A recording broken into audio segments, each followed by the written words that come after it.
Hello students, welcome to today's session. In this session, we will go through some topics of chapter number 2 that is named as solutions of chemistry. The first topic which we will consider in this session is azeotropes, and the second one is colligative properties and determination of molar mass.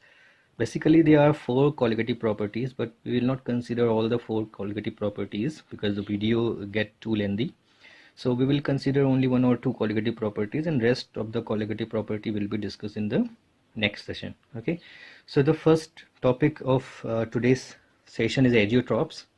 So what are azeotropes actually? Before this, there were non-ideal and ideal solutions and Raoult's law and like those topics which we have discussed in the previous session.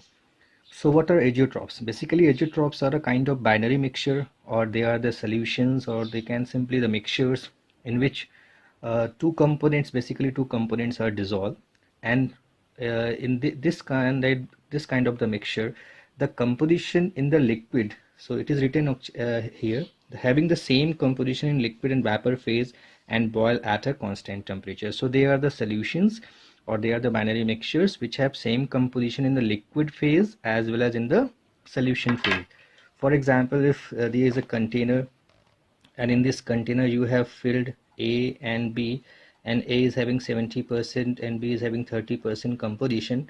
So this is the composition in liquid phase, or you can say the solution phase. And when they form the vapors here, when they form the vapors, if it is a closed container, and so many vapors are here, vapors of A as well as vapors of B. So in the vapor phase also, there are the vapors of A as well as vapors of B, and they have the same composition, means 70% of A and 30% of A.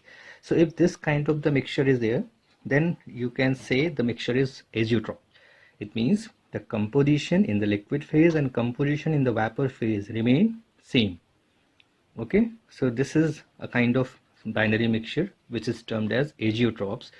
So because of this behavior, means the same composition in liquid and the vapor phase, it is very difficult, it is not possible, it is written also here, it is not possible to separate the component by fractional distillation, because fractional distillation is that process in which there is a difference in the if there is a difference in the composition of the vapors in comparison to the liquid phase, then you can separate the component from each other. Okay, so if the composition remains same in the liquid phase or as well as in the case of vapor phase, then you cannot separate the component. Okay, clear? So this is the azeotrope. So again, I am recalling it. Azeotropes are the binary mixtures which have same composition in liquid and the vapor phase and boil at a constant temperature. Means the composition of both the component in liquid phase as well as in the solution in the vapor phase remain same. Clear? Now there are basically two kind of the azeotropes. The first one is minimum boiling azeotrope, and another is the maximum boiling azeotrope. So as the name indicates, minimum boiling and maximum boiling.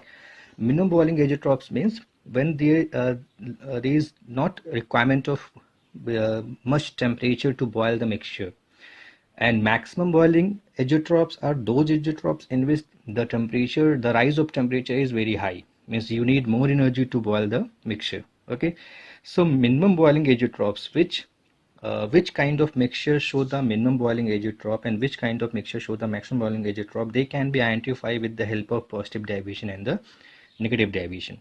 So basically the type of observation, if you are going through the non-ideal solution, then there are two kind of the deviation, positive and the negative.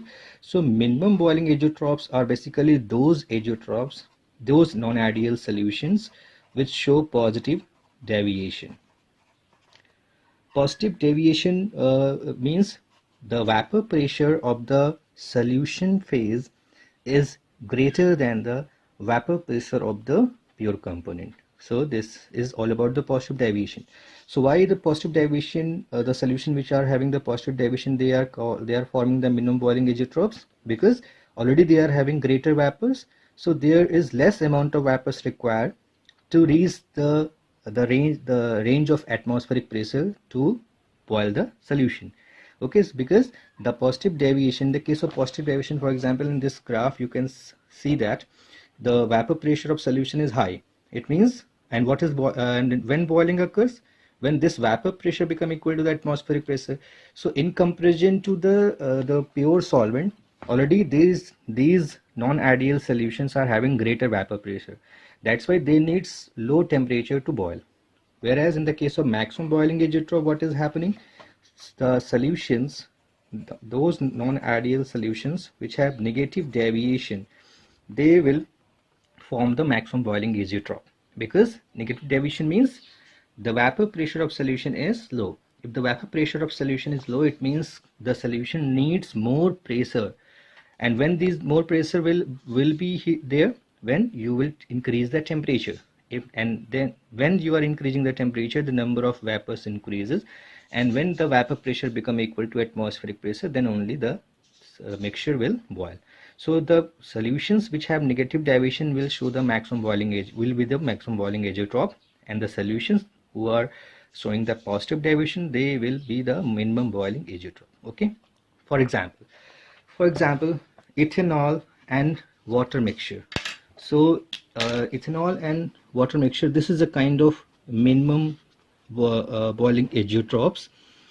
For example, it is obtained by the fermentation of fractional distillation, gives a solution containing approximately 95% by volume of ethanol. Means the solution is having 95% ethanol and 5% of the water.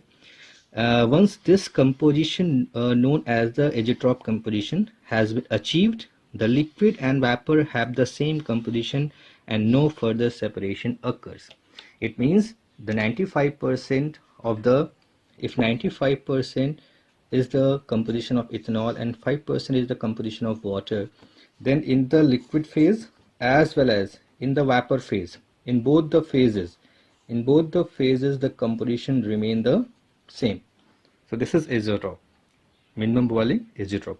And why it is minimum boiling? Because it is a kind of positive deviation non-ideal solution. Similarly, if you will go through the example in which negative deviation is there, for example, the solution that show large negative deviation from Raoult's law from maximum boiling azeotrope, for maximum boiling azeotrope at a specific composition is the nitric acid and water. This is the example of the maximum boiling azeotrope, in which 68% of nitric acid and 32% of water is there. So that 68% nitric acid and 32% of water means if 68% and 32% is present in the liquid phase, so in the vapor phase also 68% nitric acid and 32% water will be there. So this is all about the azeotropes. So azeotropes are the binary mixtures which have same composition in the liquid and the vapor phase, and they cannot separate by the fractional distillation. There are two kind of the azeotropes, minimum boiling and maximum boiling. Minimum boiling azeotropes are those azeotropes which show positive deviation from the ideal solution, and maximum boiling azeotropes are those azeotropes which show negative deviation from the Raoult's law or the kind of non-ideal solution. Okay, so this is the example. This is the in-text question which we will discuss in the separate session, in which all the in-text question will be solved. Okay, so the next heading is the colligative properties. Colligative properties. Actually, colligative properties are basically those properties which do not depend on the nature of the particles. They depend on the only number of the solute particles, or you can say the number of particles only. So colligative properties. So basically the definition is very simple. The definition is the properties, these properties depend on the number of solute particles irrespective of their nature relative to the total number of particles present in the solution. Such properties are called colligative properties. So it is actually Latin word. Co means together and ligare means ligare means to bind. Okay, so basically colligative properties are those properties which depend on the number of particles, and it does not depend on the nature of the particle.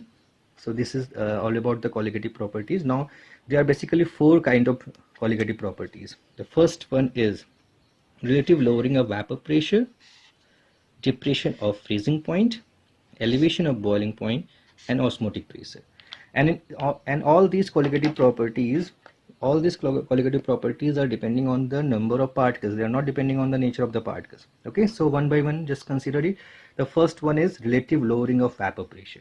So first of all, you have to know the lowering of vapor pressure. So as we have discussed earlier, that if there is a container in which you have filled a solvent, and let one denotes the solvent and 2 denote the solute, for example. Okay, or you may take it A and B, whatever you want. So let's consider it A and B, just I think because it is more correct. Okay, just in our textbook 1 or 2 are here. Okay, so we are also using 1 and 2. Okay, 1 for solvent and 2 for solute. So if this container is having only solvent, only solvent means it is having one component, and the vapors present over here, they are also of only solvent only. Okay, so the pressure exerted there, vapor pressure exerted in this case is P1 naught. Why P1 naught? Because it is having the pure component. It is written by P1 naught. But if there is a solution, if another container is here which is also closed, and it is solution, means it is a mixture of 1 plus 2, means solvent and solute. Okay, and the solute is non-volatile. Non-volatile means they cannot form their vapor. It cannot form their vapor. Okay, solute is unable to form vapor. So if it cannot form the vapor, then the vapors which are present here is vapors which are present over here are also of first component, because second component cannot form the vapor. Clear? But the vapor pressure of this region is different from this region, because this is in the case of pure solvent and this is in the case of solution. And because in the solution solute particles are there which are non-volatile in nature, and we have discussed in earlier session that the non-volatile solutes also occupy some spaces on the surface of the liquid, and because the conversion of liquid into vapor is a kind of surface phenomena, therefore if the surface particles at the surface there are some particles which are non-volatile, so the number of vapors decreases, and overall the vapor pressure in the case of solution is lower than the vapor pressure in the case of pure component. Okay, so let us consider the pressure in the case of solution is written by P. Okay, but because this pressure is again because of only one component, then only you can write it by P1. Okay, so why it is written as P1?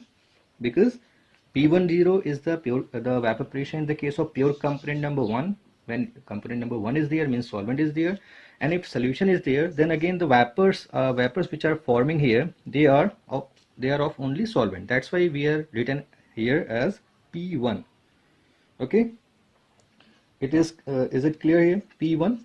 Now, so according to Raoult's law, what Raoult's law says, according to Raoult's law, P1 is equal to P1 naught x1. Okay, P1 is equal to P1 naught x1, where P1 is the partial pressure of first component, P1 naught is the vapor pressure of pure component, and x1 is the mole fraction. And this P1 is also the vapor pressure of solution, because the vapor of second components are not here. Okay, now so it means the original pressure when the pure component number 1 is there, it is P1 naught. P1 naught is the vapor pressure of pure component, and P1 is the vapor pressure of solution. So, and this P1 is lesser than the P1 naught, and if you are subtracting these two, it means it is the lowering of vapor pressure. Why it is lowering of vapor pressure? Because the vapor pressure of pure component is greater than the vapor pressure of solution. Okay, clear? And it may be written as delta P. Delta means change of pressure. Okay, So delta P is equal to P1 naught minus P1, and P1 naught, if this is equation number 1 and this is equation number 2, so if delta P is equal to P1 naught minus P1, then it is equal to P1 naught minus P1 naught x1, and just keeping P1 naught constant, it is 1 minus x1, and this is equal to P1 naught x2. It means delta P is equal to P1 naught x2. This is equation number 3. Why this is x2? Because 1 minus x1 is the x2. Okay, because x1 plus x2 is equal to 1. It is, they are the mole fractions. Clear? Any confusion here? No. Now, if this is the lowering of vapor pressure, so if in equation 3, just shifting delta P naught P1 naught into the left hand side, the equation become like this.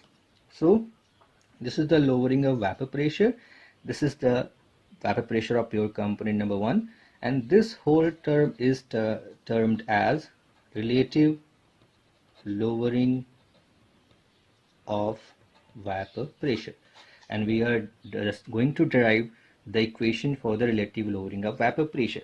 So why this lowering is there?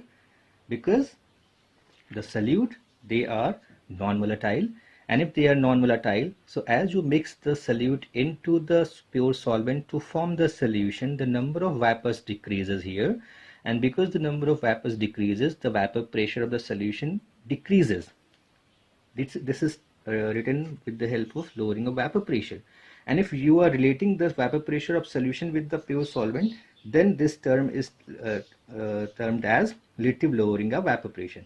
And this relative lowering of vapor pressure is depending on the mole fraction of second component, which is solute.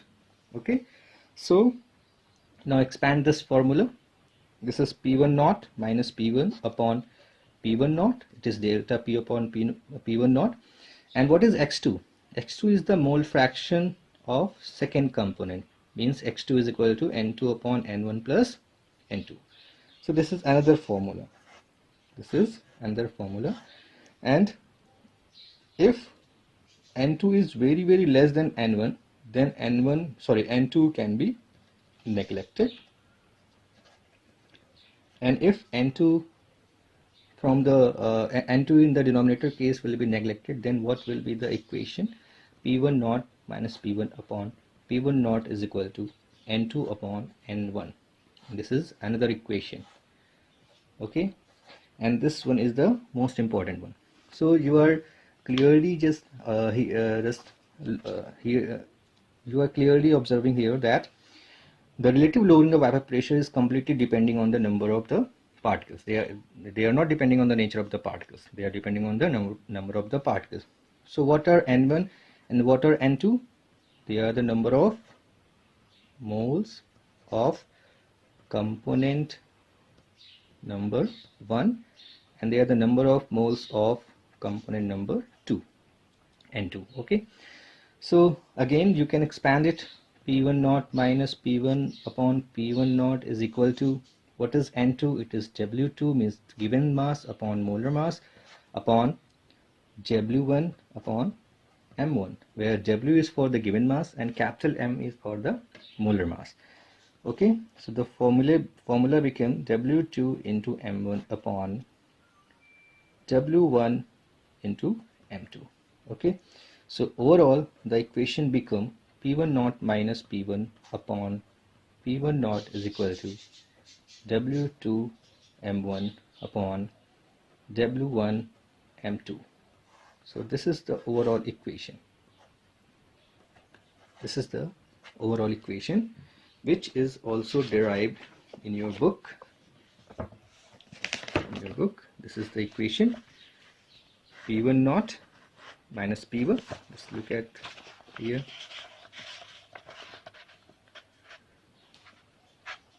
P1 naught minus P1 upon P1 naught is equal to W2 M1 W1 into M2. Okay, so in this formula which you have derived here, it is very simple. The derivation is simple. You can rewind the video and you can see how this derivation is going on, or you can go through the book also. So in this overall, in this equation, what is main point? The main point is the M2, because in all the kind of colligative properties we are calculating the molar mass of the solute. So with the help of this equation you can calculate the molar mass of the solute. Okay, so by knowing the all the values you can calculate the molar mass of the solute. So just again, what are these designations? P1 naught is the vapor pressure of pure component number 1. P1 is the vapor pressure of solution. P1 naught is the vapor pressure of pure component number 1. W2 is the given mass of solute. M1 is the molar mass of first component, means solvent. M2 is the molar mass of solute, and W1 is the given mass of solvent. Okay, just go through this example. This is very easy example. The vapor pressure of pure benzene at certain temperature is 0.850 bar. So it is pure benzene, means it is P1 naught. So P1 naught is 0.850 bar. A non-volatile, non-electrolyte solid weighing 0.5 means this is W2, because it is the mass, given mass of the solute. So W2 is 0.5 gram. When added to 39 gram of benzene, and this is the solvent, so it is W1, given mass of the benzene, given mass of the solvent. So W1 is 39 gram, and molar mass of the benzene is also given, means this is M1. Okay, it is given here. Vapor pressure of the solution then is this, so it is P1, because it is the vapor pressure of solution. Okay, this is P1. What is the molar mass of the solid substance? Means you have to calculate M2. So all the values are given here. This is P1 naught, this is P1, this is P1 naught is equal to, this is W2, it is M1, M2 you have to calculate, and this is W1. All the values are given here, which is by using this formula. This is the formula, equation number 2.28. Okay, so with the help of this equation you can calculate the molar mass of the what? Solute. Okay, solute. So this is all about the relative lowering of vapor pressure. So this is the first colligative property which we have discussed in this session, and rest of the colligative property will be discussed in the next session. Okay, thank you.